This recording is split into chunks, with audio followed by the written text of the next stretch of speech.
KMnO4 H2SO4 plus H2C2O4। देखो पहले तो ये आपको समझना जरूरी है कि मैग्नीज एसिडिक सॉल्यूशंस में रिडक्शन करेगा तो क्या बनाएगा, ऑलवेज ये प्लस टू, आपको इसे याद रखना होगा, there is no other way. Oxalate acidic medium में इसका यदि रिडक्शन हुआ है, अगला ऑक्सीडाइज करेगा। कार्बन हमारा कितने पे है, 4 दूना 8 2 6 प्लस 3, कार्बन विल ऑक्सीडाइज +3 से +2, सॉरी +3 से +4। तो ऑक्सलेट एसिडिक मीडियम में CO2 गैस को रिलीज करता है, कार्बन +4, +3 से +4, दिस इज कॉल्ड ऑक्सीडेशन। ये हमने उल्टा लिख दिया, दिस इज कॉल्ड रिडक्शन, ये हमारा ऑक्सीडेशन। इतना काम खत्म है। चलिए +7 से +2 +3 से +4, जिस एलिमेंट का ऑक्सीडेशन या रिडक्शन हुआ है सबसे पहले उसको बैलेंस कर दो। 2 कार्बन ऑक्सीडाइज हुआ था, कार्बन बैलेंस्ड है। मैग्नीज का रिडक्शन हुआ था, मैग्नीज पहले से बैलेंस्ड है, नो मोर इशू। अब इनके बाद चार्ज को बैलेंस कर दो। +7 से +2 5 इलेक्ट्रॉन का गेन किया, +3 से +4 1 एटम लूजेस 1 इलेक्ट्रॉन। कितने कार्बन ऑक्सीडाइज हुआ है, 2 कार्बन, तो 2 कार्बन के लिए 2 इलेक्ट्रॉन। लॉस गेन को बराबर करो, multiply with the proper integral value, set is 5 और इसको 2 से मल्टीप्लाई करो, लॉस और गेन बराबर हो गया। ओवरऑल 10 इलेक्ट्रॉन यहाँ पे भी, 10 इलेक्ट्रॉन यहाँ पे भी। जिस नंबर से आपने मल्टीप्लाई किया है उसको उसके फॉर्मूला में मल्टीप्लाई करो। 2 आपने मल्टीप्लाई किया है तो यहाँ भी 2 आएगा, यहाँ भी 2 आएगा, करेक्ट। आपने यहाँ पे 5 से मल्टीप्लाई किया तो 5 यहाँ भी आएगा, 5 यहाँ भी आएगा, क्लियर। रिएक्शन बैलेंस्ड हो चुका है, जिस एलिमेंट का ऑक्सीडेशन या रिडक्शन हुआ तो ऑलरेडी बैलेंस्ड हो चुका है। अब जो बैलेंस करना है, जिसका ऑक्सीडेशन रिडक्शन नहीं हुआ उनको, that is called hit and run method, ठीक है। अब जरा बैलेंस करो, एडिशनल कंपाउंड कौन कौन यहाँ पे प्रेजेंट है।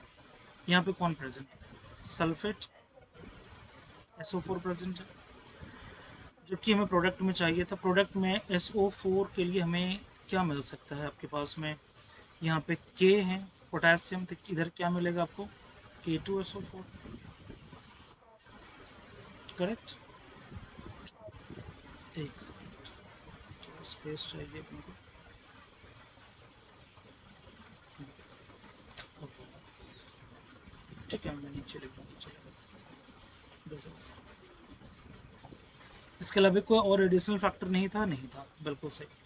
तो पोटेशियम को बैलेंस करो, 2 पोटेशियम पहले से बैलेंस्ड है, नो इशू। सल्फेट को बैलेंस करो, सल्फेट हाँ हाँ बच्चे, SO4 सल्फेट भी, हाँ वो भी ऑलरेडी बैलेंस्ड है। अब बचा तुम्हारा एट द लास्ट ऑक्सीजन और हाइड्रोजन बैलेंस करने के लिए, चेक दम कितने ऑक्सीजन प्रेजेंट है, 2 4 8, 2 4 8। ये तो ऑलरेडी सल्फेट पूरा बैलेंस था, उसको कुछ करना ही नहीं है, उसको आज छोड़ दो। यहाँ पे 5 4 20, 28, हमें इसमें चाहिए 28।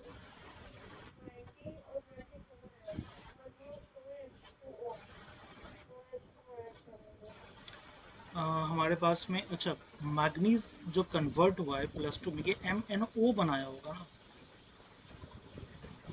तब तो मैग्नीज +2 शो करेगा, अदरवाइज शो नहीं करेगा मैग्नीज का ऑक्साइड्स।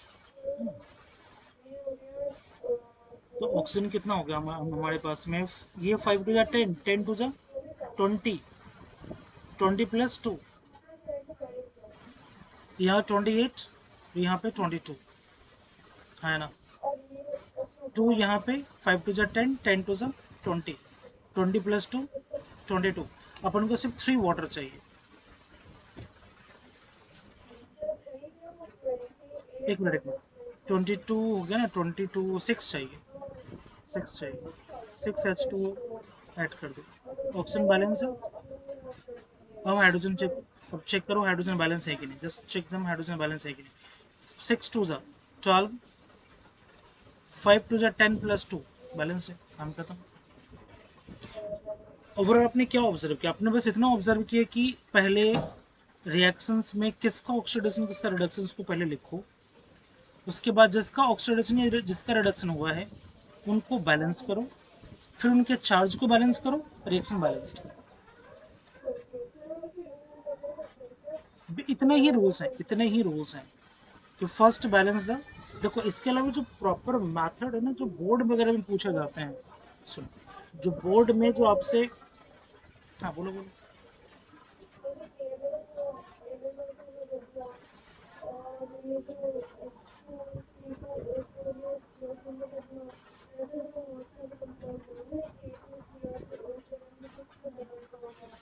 आपको ये सब कुछ डी ब्लॉक में पढ़ने के लिए मिलेगा, डीएनएफ में।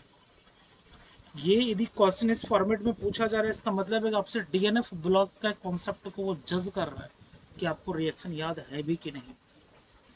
करेक्ट।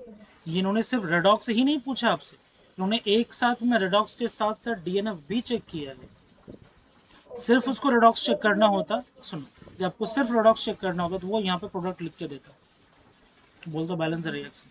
उन्हें प्रोडक्ट लिख के नहीं दिया, वो कह रहा है कि पहले हमें प्रोडक्ट भी बताइए, this is case of DNF block, उसके बाद जो रिएक्शन मिला उसको बैलेंस भी कीजिए, this is case of redox reaction class 11। तो उन्होंने एक साथ में दो दो पोर्शंस को चेक किए आपसे कि हमें बच्चों से प्रोडक्ट भी लिखवानी है और साथ साथ में हमें बच्चों से रेडॉक्स का कॉन्सेप्ट भी चेक करनी है, जिसकी वजह से क्वेश्चन सबका हो गया है लेंथी। रेडॉक्स बैलेंसिंग मेथड बहुत सिंपल है, जिस एलिमेंट का ऑक्सीडेशन जो नॉर्मली जो ट्रेडिशनल मेथड आप पढ़ते हो ना, ऑक्सीडेशन मेथड हो गया, आयंस इलेक्ट्रॉन्स मेथड हो गया, वो लेंथी प्रोसेस है, अपन उससे बचते हैं स्पेशली जेई मेन एग्जाम में, क्योंकि वो लेंथी प्रोसेस आप करने के लिए जाओगे बहुत समय जाएगा आपका, है ना। आप पहले हाफ रिएक्शन को लिखोगे, फिर उसको बैलेंस करोगे, फिर उसको ऐड करोगे, फिर उसको वापस से आप कंपैरिजन करोगे, it is a long process.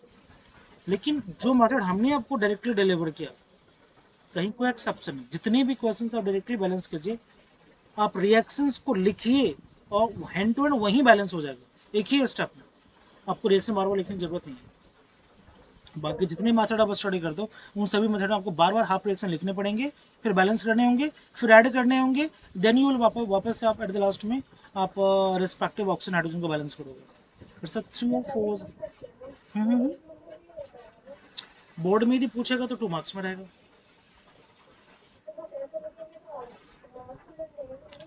नहीं, देखो देखो, आपसे क्लास 11th का एग्जाम तो है ही नहीं, क्लास 12th का पेपर है, तो क्लास 11th के बैलेंसिंग मेथड आपसे पूछेगा नहीं, वो ये नहीं बोल सकता कि balance by the oxidation number method, balance by the ions electron method, ये वैसे बोलता है, इसका मतलब क्लास पेपर वो क्लास 11 का है, क्लास 12 का नहीं है।